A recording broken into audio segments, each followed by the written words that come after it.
All right, so this is a video on more advanced ways to use the text tool. Um, it's a it's actually pretty simple, but we're going to show you two menu options where you can actually change the way you use your text tool. So first we have we picked a word. It's something that I was using in the past, which is the word empire is in one of the projects previously used. And so you want to make sure you have your text tool selected because that's where you get the options at the very top here, right? We're going to keep the Deja Vu Sans. Um, we're going to keep the size at 150. We're going to keep it black. This is the first thing that we want to show you is the warp option. And so if you select the warp option, it may not seem like much, but actually, if you right here where it says style, if you click the option and the drop down for style, you get easily about 14 different things you could do. So right now, we're just going to try one. And I want to show you the options of this. You're like, okay, it arched the letters. It did an arc, right? It created an arc out of the letters, almost like looks like a bridge. But what I want you to see is these sliders all give you a degree of adjustment that you can make. You can make the arc bigger, more subtle, right? That's the bend in the arc. This is the horizontal distortion. So going across. So you kind of see it's kind of twisting the letters.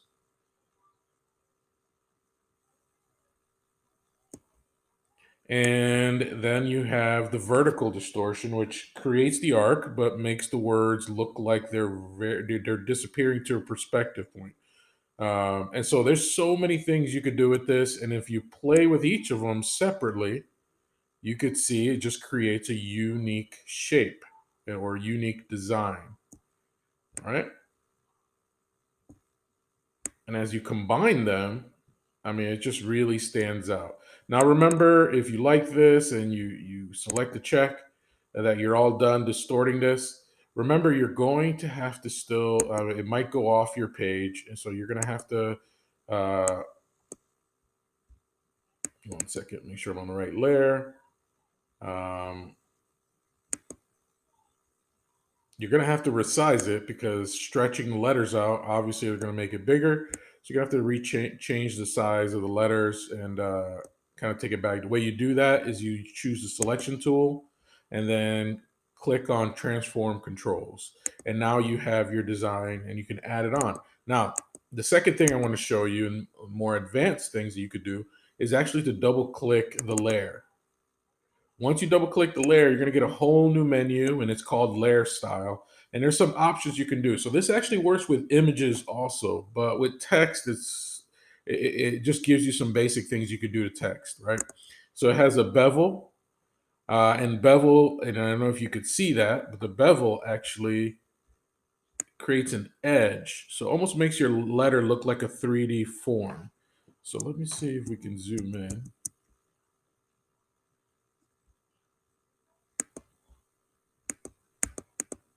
So you can see the bevel created a little bit of a form.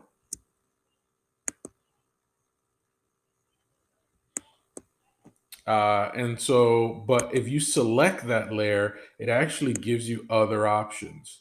So it's asking you how deep do you want that bevel to be? And you can see how it's giving the letter a bigger edge, the size of the bevel. You can see it'll start getting distorted, especially if the letters are really thin. And you could change the type of bevel. There's inner, outer.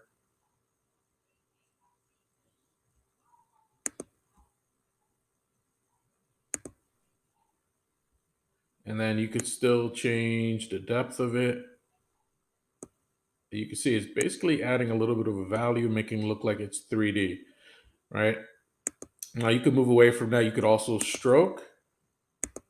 Stroke allows you, and I'm going to cancel this one. Stroke allows you to outline your letters. So sometimes you may have letters that have that kind of look like they're blending into the background.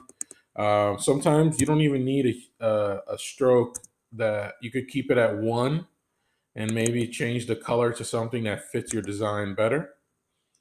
But you could change it to 1, as low as 1, and you could see it helps separate it from the background.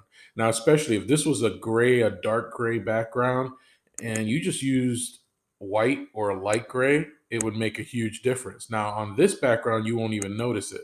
But if you put a black background, it would separate the letters from the background. Um, the other one I would say is inner glow would only work if your color was lighter. Since the color is black, really an outer glow doesn't make a difference. Outer glow, you won't see it much on here because the background is white. But if you were able to, let's say, change the color of the glow to yellow,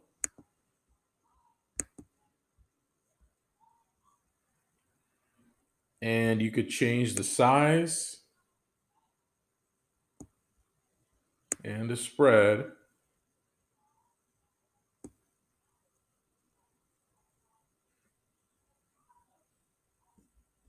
and the opacity will probably help also.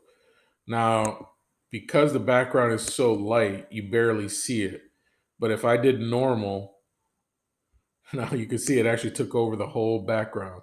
So I'm going to make it smaller, and I'm going to bring in the spread a little bit so it doesn't spread out as much. But you can see it's making the letters look like they're glowing. And so there's a lot of different things you can do. Now, the one popular one, obviously, is a drop shadow, which gives space between the letter and the background.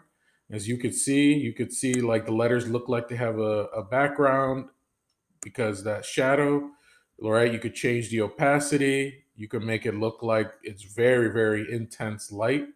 You could change the distance, right? The closer you get, the closer it is to a background. You could change the size, which I'd be careful, right? I mean, it could also look like a completely, another set of letters. But these are all the options you could play around with, additional to what I showed you already. Now, there is going to be another advanced video because there's other things you could do with text but it's more like handmade, meaning you're the one kind of little by little deciding to do things, and it's using layer masks and other things. So if you like this video and you feel like, you know what, I want to see what else I could do, I want to do something interesting with my background, uh, give it about a day or two and I'll come out with a third video on a second version of advanced fonts and texts. For now, let's zoom out of this one so we could see these letters, and you can see, it makes it interesting depending on what your background is and depending on what collage you're putting this on top of. So hopefully this helped. Please keep an eye out on the other videos so you could answer questions before even asking them. You can look at the videos and they'll help you out be creative. Have a great day, guys.